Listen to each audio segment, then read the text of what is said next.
Thanks for joining me tonight.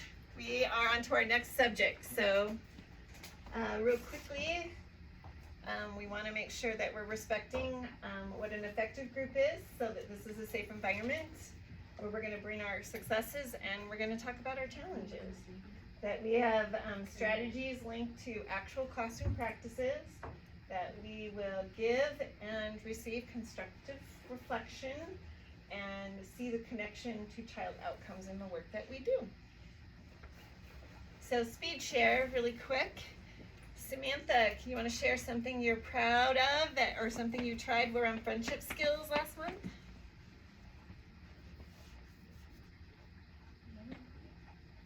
Can you think of something? We'll come back to you. How about you, Taylor?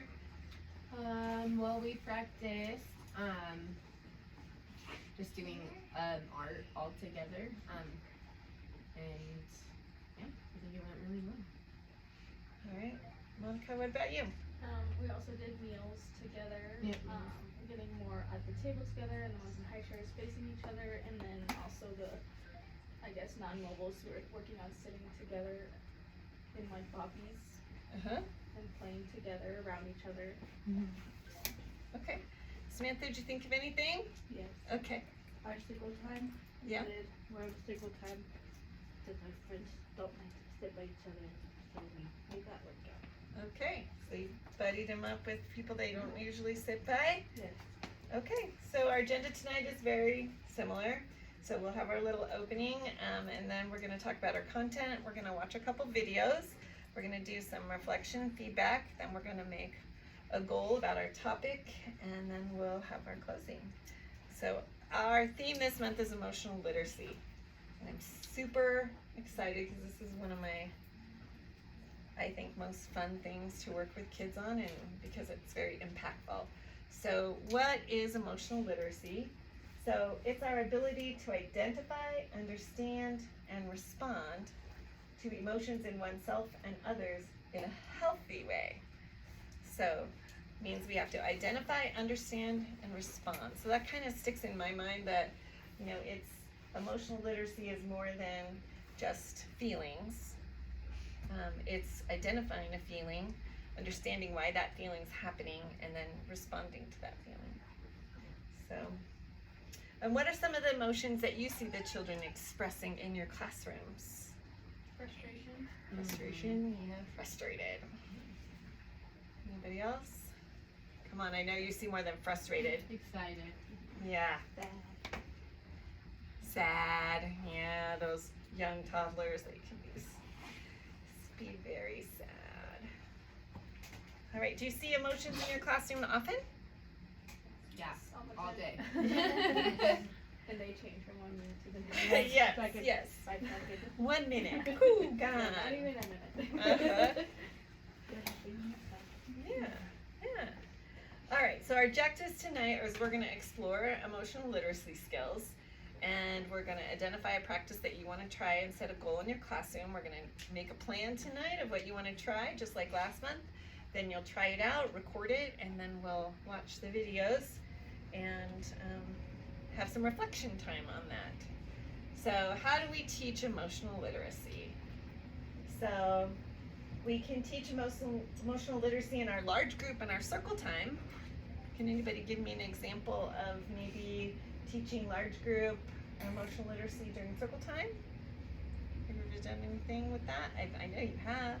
I mean, I know like Samantha's room, what comes to mind is like bringing a few emotions, words, and kind of introducing them, talking about like the picture and what that child's feeling and how sometimes we feel like that. Exactly. Even if it's just a few of them at a time. Yeah. Samantha's pointing to her book. I stole this out of her room. I saw that. That- There you go. yeah, I love this They book. love that book too. Yeah. Why do you think they love this book? They Because can when they're sad and happy and then they put at the picture and they tell you what's wrong. Yeah. Because it not only talks about the different emotions, but then it through the pictures that the toddlers and infants can see why the baby feels that way. And it's so fun to read it with them because I know in Samantha's class, like, they tell me. why the baby's happy or why the baby's sad. So, and I know you do this in your room, Samantha, so do you do this at large group? Do you also do this at small groups? And do you do this with individual kids? Oh, one material, and we can use it many, many different ways to help support kids in different ways. But yeah, I love that book too. So I've seen you guys use that. Can you think of anything like in small group or center time, how you might embed emotional literacy into small group and center time? Don't feel like you're limited to teaching. How might you teach, like we talked about in infants and young toddlers, opportunities that you have to embed some emotional literacy? By modeling it or recognizing it. Yeah. When it's happening. Yeah, just recognizing when it's happening and give words to it, right? I know, I hear you guys do that all the time. Did you know you were teaching emotional literacy? Yeah. Modeling, Monica mentioned modeling. And individualizing emotional literacy. So that's the very top. That's when you're working with just one child. Can you think of any examples? I mean, I feel like we recognize when kids are dropped off, and then we also recognize, you know, some things that make our friends sad when they're being dropped off in the morning. I mean, we also just, you know, recognize that they're there today, or they're here today. And, that means, you know, that recognizes their friend. So Yeah. Right, drop off. That's very individualized. It's very child focused. There can be so many emotions at drop off. Sometimes happy. Even that pickup. Yeah. A whole different. Pick up too. Yep. So we're kind of looking at this modeling, role playing, reinforcing model when we're talking about emotional literacy. So when we're talking about demonstrating and teaching children about feelings. So here's some examples of some ways, and you already came up with some of these. So identifying a child's feelings and giving them words. Modeling emotions by using exaggerated facial expressions. Aren't we so glad we have our masks off and the kids could actually see our facial expressions? That's so nice. Talking about emotions in different situations. During book or reading time, labeling emotions in pictures. And social stories. We'll talk some more about social stories next month. But there are social stories on that website, the NCMPI website, that you can download. I think they're more geared toward preschool, but in case you are in preschool or you end up in preschool, those resources are there for you. So when we talk about modeling emotions and we talk about exaggerating feelings and we're talking about identifying children's feelings, I have a little handout for you.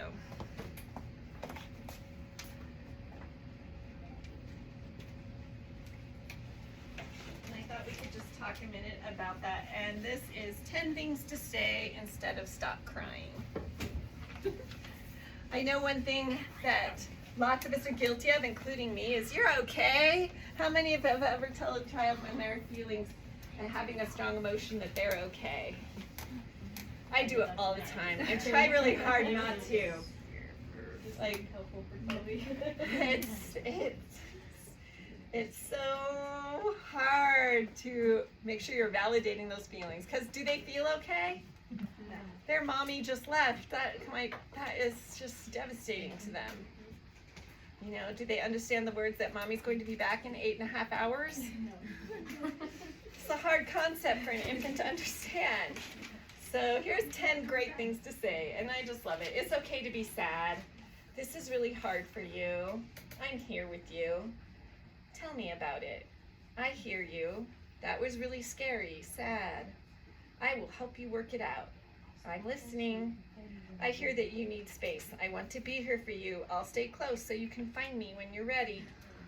It doesn't feel fair. So I just loved that. And I wanted to share that with you. But I think we do kind of fall into that sometimes, telling kids okay. We are meaning to identify their feelings, but we kind of don't. So I just wanted to provide that for you. All right, so we want to teach children more than just happy, sad, or mad. Monica said frustrated is one that you guys see a lot. What other ones do you see a lot? Nervous for like our newer infants. Yeah. Like some kind of anxiety thing. Yeah, it would be a lot of anxiety. I've been home and now I'm in this Yeah, room with all these yeah. other babies. I've never even seen another Overwhelmed. baby. Overwhelmed, yeah. They Oh, a lot of overwhelmed. the new ones cry when other ones cry. Yeah, yeah. How overwhelming would that be to hear other babies crying if you've never heard anybody cry but you? Yeah. Yeah. Yeah. Anything else? All right. So, positive descriptive feedback. So we're gonna do some of those things we just kind of talked about. We're gonna teach them about feelings. We kind of talked about with infants and toddlers. You know, we're not gonna sit down and have a group lesson where we're gonna show faces, but I think there's a few things we can do. So I brought a few things to show you. I thought this is really cute. It would have to be a safety mirror for your guys, but it has different feelings faces, and I know maybe the younger toddlers would really like that, to where they can look at the different faces and look at themselves in the mirror. Just trying to make those faces. Yeah, I mean, I don't know if infants would, but you Well, could. no, not infants. Yeah, but That the was my toddlers, class, it yeah. would be cute. Yeah, the toddlers would, I think, really Yeah. enjoy that. You know, if we could find a safety mirror that they could have the pictures and see the mirror. Yeah, I thought that is a cute way to kind of help teach them about feelings. What about young infants? What do you think, those younger infants? How could we teach them? I mean, I feel like since they can't talk back or give us sometimes much to work with, it's really just about like labeling their feeling and Yeah. then maybe facial expressions, like when they're doing something that we don't want them to do, like kind of making like a more sad face, like that's not what I want you to do, or you know that this is the effect, not like a happy face because you're doing something we don't want you to do. Yeah. So I don't know, it's just kind of hard. No, like being purposeful with your facial Yeah. expressions. But I just don't know how we would like give them a material to teach them what, Yeah. because they don't know what they are. Yeah. I don't think so either.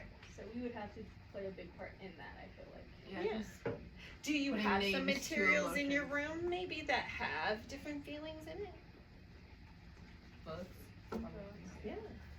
I know you have some that have real face pictures in it, Maybe if you cut in there.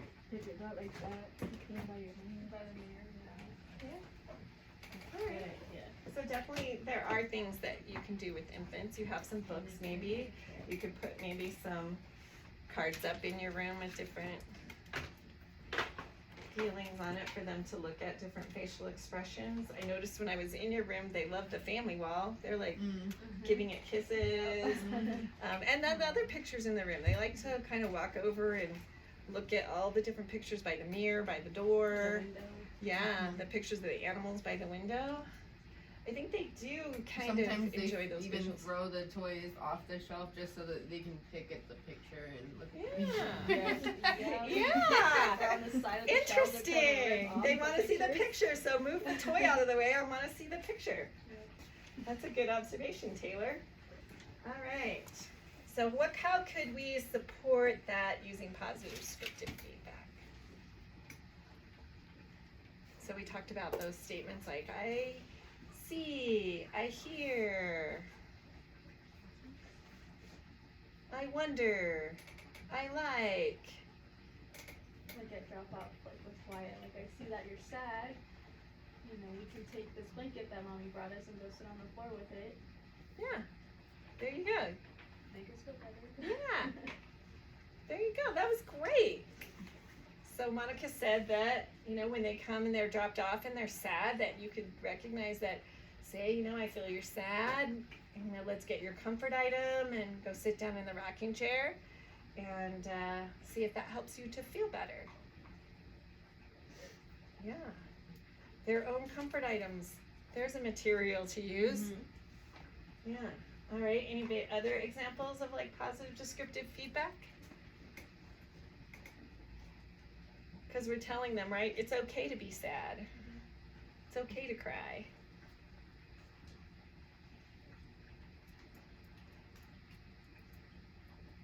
Any other examples? Like maybe in like her room, like when they're fighting over a toy, like I see we both want this toy, and, or you took this toy from so and so, and I see now that you're sad. You know, I'll help you work through it. Yeah. So I mean, Mm-hmm. trying to think of some things that I've had to do when infants and toddlers. Yeah, I mean, even those older infants try to take toys from other people. And so, yeah, having kind of talking that through, I see you're sad, you know, and then what do you say to the child if they give it back? Oh, I see that you were sharing with your friend. I think that made them so happy. job. Yeah, look, good job. Yeah, recognizing when they do fix it and give the toy back to the other child. I'm gonna just pour on that positive descriptive feedback. All right, so we talked a little bit about practice. I showed you my mirror. Oh, sorry. Your turn and the Elsa dress is over. Okay. Here's some other examples of some things that are on the NCMPI website, and it's definitely geared more to older kids, but just the what I feel where they can clip their clip onto the picture that they feel that day. We're gonna watch a video. We talked about books. We talked about having visuals up in the classroom, modeling. Samantha talked a little bit about role playing with her kids. All right. Can anybody think of a song or game?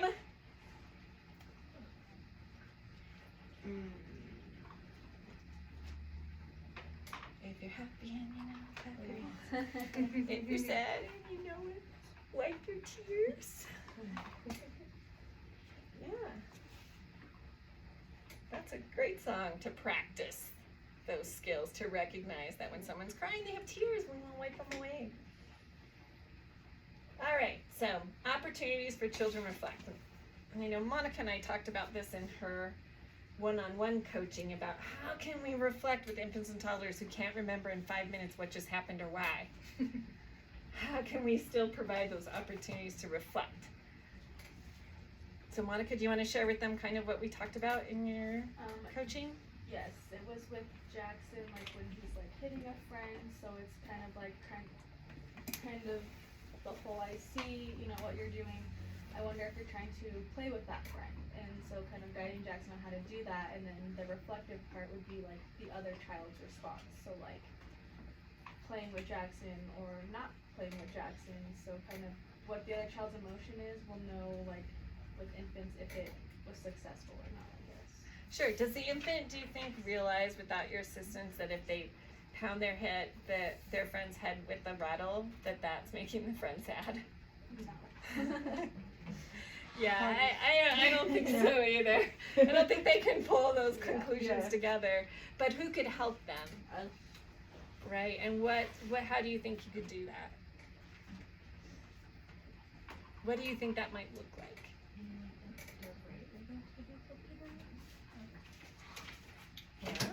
Yeah, Samantha was saying, you know, maybe you could redirect them to go do something, or we could call that inviting them to go do something Or else. like if something they could have on. I guess, tapping on the yeah, I guess I've kind of been really trying to work with them, like, by showing them what gentle is, and, like, yeah, like do it gentle. and like, just keep saying gentle so they know, like, and actually, they're catching on. Now the gentle touches. That's what we do with my school time. Nice. Nice. Do you draw their attention to what the experience is of the friend who's receiving either the gentle touch or receiving the not gentle touch? Yeah, if we kind of draw them to look at the face of the other child to help them kind of see what the reaction to their action is, that's in the moment. I think that's kind of one way for our infants and toddlers to do that reflection piece. Because now when you're giving a positive descriptive feedback, your focus is on the child doing the behavior you want. Great job. I see you are playing with that toy and sharing it with somebody else. look at your friend's face. He's very happy. He's so glad you're sharing toys with him. So that's kind of that positive scripted feedback is about the child recognizing that they're doing the skill you want them to. The reflection piece is kind of having them kind of see how that affects someone else. I don't know, that's what Monica and I were talking about, how we could kind of bring that reflection piece in. And connecting with families. So different ways that we can connect with families. There are some backpack series. There's one on labeling and understanding your child's emotions. And those are in the lobby, so we can give those to parents. There's also some other articles. I liked this one. I mean, obviously that picture is a little older kiddo, but what could you use? What do you have access to? Do you think that you maybe could communicate with families about feelings? Like pictures. Yeah, pictures. Okay. Any other ways you can think of to connect with families? Pick up and drop off. Yeah, pick up and drop off. I don't know, I was thinking and we would kind of have to work together on this, and I think there's some resources at Nancy and Pride. What about a book list about feelings that you could share with the parents? That they could check out from the library. Yeah, that might be a fun way. It's hard to find ways with infants and toddlers, I think, more so than with preschool. All right, so we're gonna watch a video. I'm gonna give you your little reflection things. They're the same as last time. And so there's questions. What was the teacher trying to accomplish with this strategy or activity? How did the children respond to the strategy or activity? And what are some of the ways you might implement the strategies in the video into your class? All right.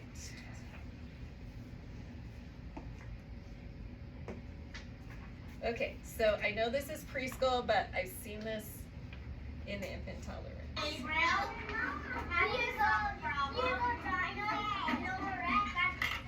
I shared with China and Miss Dana. You did. Zion. Okay, sorry.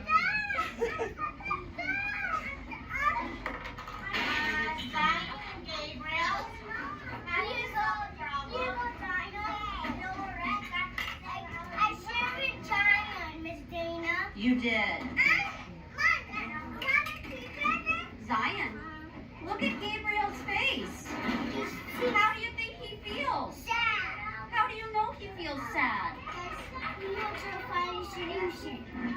Yeah, he looks sad because look, his eyes are looking down and his arms are crossed. Can you help him? Yes. What can you do? No. Ask him, maybe he wants to help. Ask him, do you feel better now?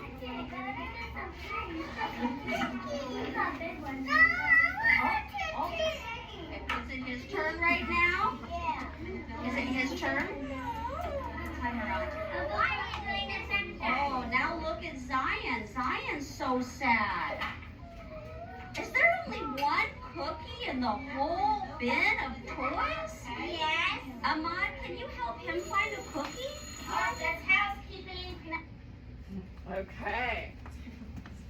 So let's reflect on what we just saw. What was happening at the beginning of the video? Oh, sorry. Chrome is great, guys, just in case you wanted to know. Okay. All right, so let's do our little reflection piece now. So what was the teacher trying to accomplish with this strategy? Asking him how his friend feels. Feel better. I also think the teacher is trying to get their friends to notice each other and fix the problem using this emotional literacy. And how to make him feel. Yeah. I know, who was the little boy hugging everybody like, I want him to be my friend. Yeah. Yeah. he was just such an empathizer. So I'll give you just a couple minutes. Write down just a few thoughts on your reflection, and then we'll do just a few minutes of sharing, and then we'll watch one more. Just put all three of them out, or just? Yeah, just put something under each of the three. Don't have to write like an essay, just bullet points is fine. Do you need a pen? Here. There you go.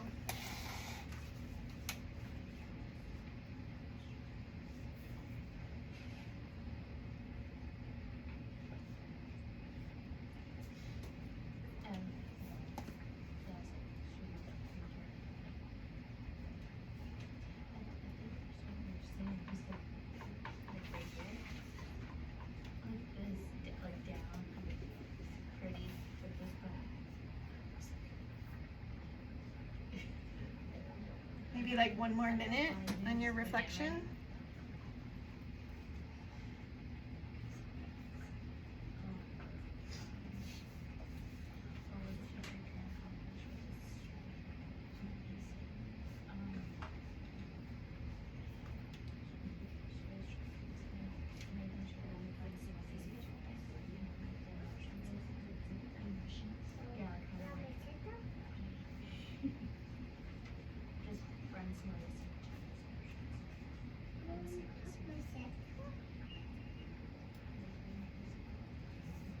About 10 more seconds.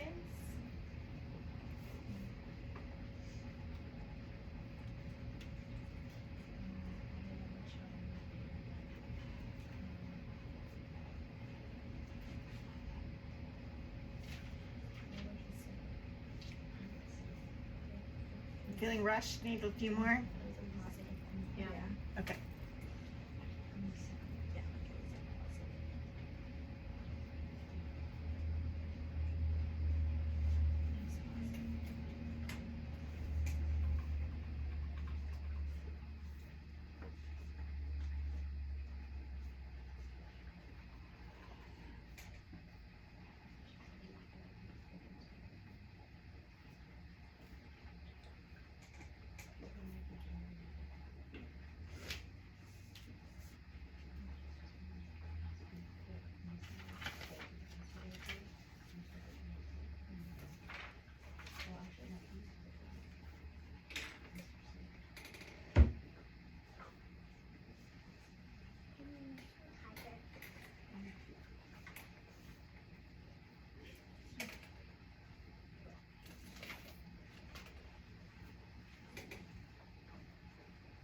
Okay, we'll start sharing, but you can continue to write if you still have more you want to write.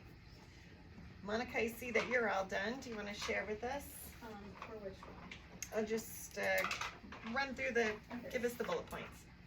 So for the teacher, what I thought she was going to accomplish was children using emotional literacy, children solving their own problems, and then kind of having children notice each other's feelings. So like, other than their own feelings. Okay. Even when they're not involved in the situation. Right. And then I just said everyone kind of reacted in their own ways and at different times. So I mean, I feel like all the children kind of have a role each way. Like one was upset that he was happy, and the next one was upset. And so it's like it's gonna happen all day long. So kind of, I just kind of felt like all the children will be involved some way or another. Mm-hmm. And then, so for toddlers, I noticed in her class it was a little easier because they do notice each other's feelings already. So when they do get into altercations, you know, how they did in the video, kind of walking them through the steps. Like they don't know the steps, but you know, so us guiding them one.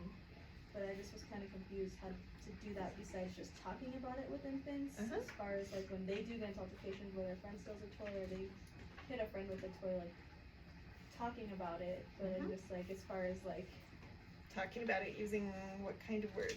our emotional literacy. So Yeah.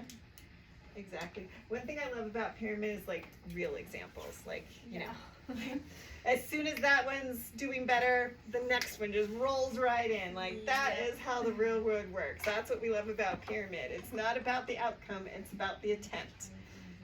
right? All right. Taylor and Sam, do you want to share? Well, I guess I recognize that the child who initially upset the child walked completely away from the situation. Right. But they still recognized that child's feelings and Who recognized their the child? teacher. The teacher Right. recognized the child's Right. feelings. So it was still being drawn attention to, and so another child stepped in and helped. Yeah, yeah. Now, see, does that happen in the real world? Like the aggressor, are they the first one to give them a hug sometimes? No. Ever.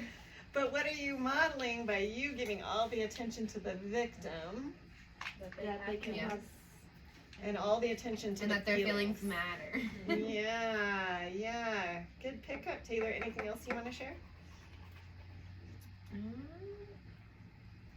I just kind of still put that I'm continuing to encourage the friends in our room to engage in the comfort of the other child when they upset them or Yeah. Okay, Sam, is there anything you want to share from yours? kind of similar to the first one. Same. But it's like, Yeah. like with my kids, I usually, like if it was, I don't know, like I know Maple does this a lot, cause she'll take something away from a friend and a friend cries. Uh-huh. So then we try to make the friend feel better, and then Maple comes back, gives the friend a hug or a kiss, makes it better. Right, And so makes she her eventually feel- comes back Yeah, and tries to make it better. her better Mhm. and stuff, so.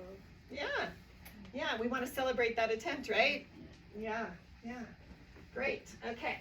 Well, let's watch one more.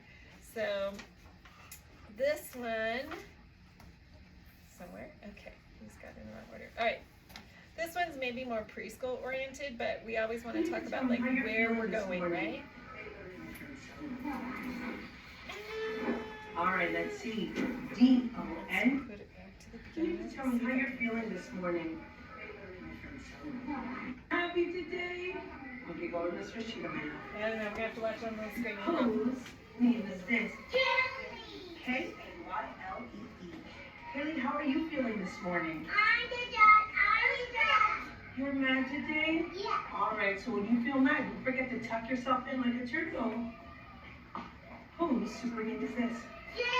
J-A-M-E-S. How are you feeling, James?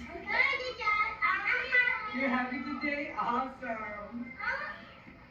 Whose name is this? C-A-N-D-A-C-E. How are you feeling, Candace? How are you feeling? You're sad today? Oh, I'm sorry. I hope you feel better later. Whose name is this? M-I-A. How are you feeling, Mia?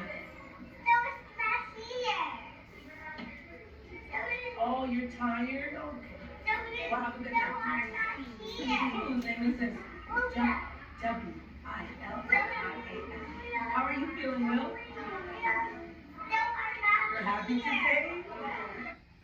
All right. So, like we talked about, we want to look at where are they going.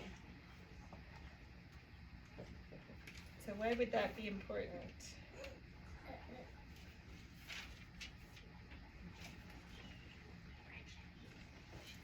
Why would we want to know what's going on in preschool? Why would that make any difference in what we do? Eventually we'll be in preschool. Yeah, they're going to be in preschool. Do you think she taught them everything that they were doing there? Yeah, because all those children knew how to identify their feeling, right? Yeah. Where's that going to start at? Yeah, yeah. Look at all those well-adjusted kids that knew their emotional literacy and were ready to go, like, put it on the wall under their name. That didn't just happen overnight, right? So the work that we do in infants and toddlers makes a big difference later.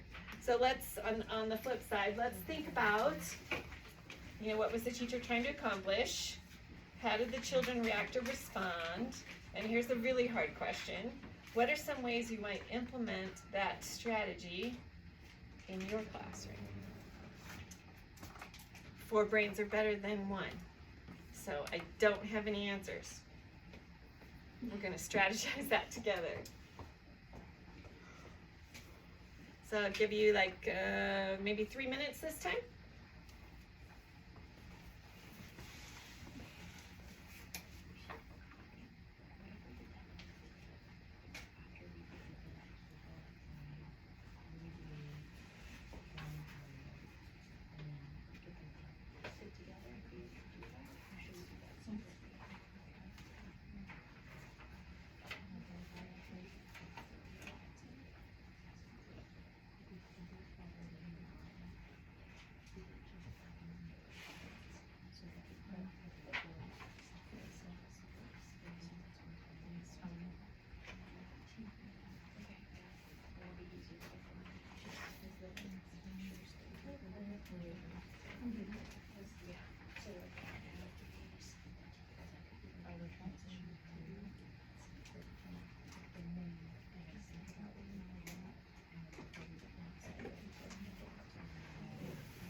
One more minute.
What, 30 more seconds?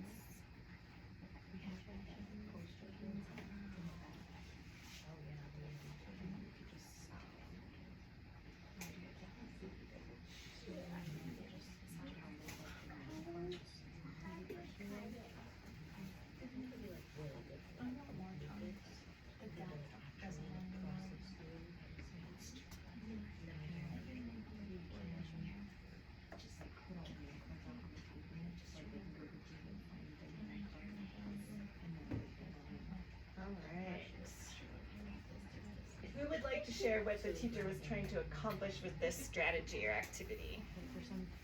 Who wants to share number 1? All right, Sam? Finding out how they were feeling and being able to express their feelings.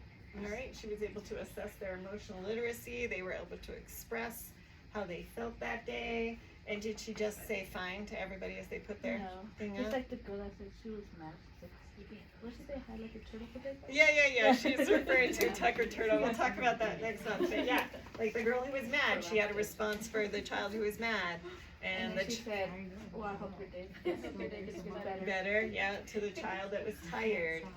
And I think she gave a high five to the kid who was happy. And the girl that was tired, She got a hug when she was tired. So she changed her response to what the child said. Great. So we kind of talked about how did the children react or respond to the strategy? Did they want to participate? Yeah, they were all involved. They all kind of just, I mean, it seemed like they all wanted their turn to share so that they could get their reaction after they gave their Yeah. answer. I noticed that too. And you know, when I'm thinking about pyramid, I think about that piggy bank, how that is, she's putting a coin in their piggy bank every morning during that check-in process, because they're telling her how she feels and she's giving them that one-on-one acknowledgement of their feelings. So that's definitely a deposit every day, just worked into their transition routine, because that was really just the transition. All right, so the golden question.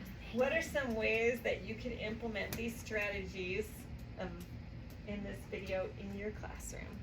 I can't wait to hear what you came up with. I said kind of what we were talking about earlier, like about like putting the motion pictures around the mirror and maybe just bringing them to the mirror when they're having an emotion and pointing their emotion out, and having them recognize their face in the picture on the wall. Okay.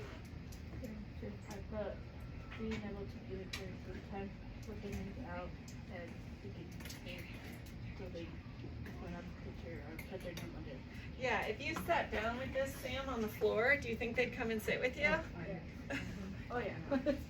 Yeah, I think they would too, if they're very curious. Yeah, I think that'd be great. Just kind of a plop and do. Yeah. What about you, Monica? Mine has been more individual for each child, but I put like comfort them, like how you said, when you know that they have rough drop-offs, so, you know, taking them in a rocking chair, you know, labeling their feelings, you know, or, you know, just saying comforting things or having comforting items, label the emotions that they may be feeling, and then I also put like our facial expressions and like even the tone of voice that we're using with them in that moment, like kind of to soothe them in a way. And that I guess can go through any point of the room whenever we're using emotional literacy. But I feel like it's not just all material things, it's how we respond to them, the tone of voice, you know, how's our body language to them, like, you know, are we being comforting and soft, are we like upset ourselves, and they can sense those things. Yeah, they can sense Here's the puppy, here's your baby Jim. Yeah. Gotta go. You're okay. Yeah. So really being responsive, I think, is Yeah, because she was very individualized to each of them. So picking up on that, what Monica said, like, how could, like, at drop-off time be more individualized in just responding to them and noticing them. Yeah, I love that. See, I knew you guys would come up with something awesome. I knew it. All right, so the next thing we're gonna do is planning. So we're gonna take a minute to work on a plan. I do have a couple handouts for you. So I already gave you my favorite one about the 10 ways to say stop crying. So I do have this for you. And this is just a little inventory about how to be responsive to children's expressions of emotions and teaching about feelings, specifically for infants and toddlers. So this comes from Prisms, which is out of KU. And the authors of the Tippy Toes also wrote this. And so it's just kind of a little thing to think about how you might help you kind of reflect on how, give you some ideas and how you might be using that emotional literacy in your room, and then your plan to reflect. So we kind of talked about this before.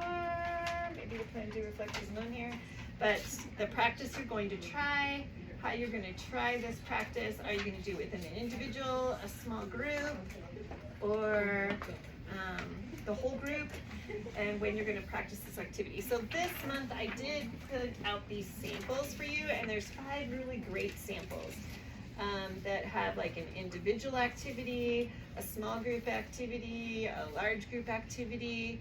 So you can kind of see, I know last month we talked a little bit about it was hard for us to separate strategies from skills, from materials. And so I printed these samples this time so you can kind of take a look at those when you sit down to do your plan, do and reflect. So we'll get going on that. Do you have any questions about that? And I'll be here to answer any questions and help support you as you work in. So that's your team goal. So Taylor and Monica can work together, and then Sam, I can help with you and doing that plan, do reflect. All right.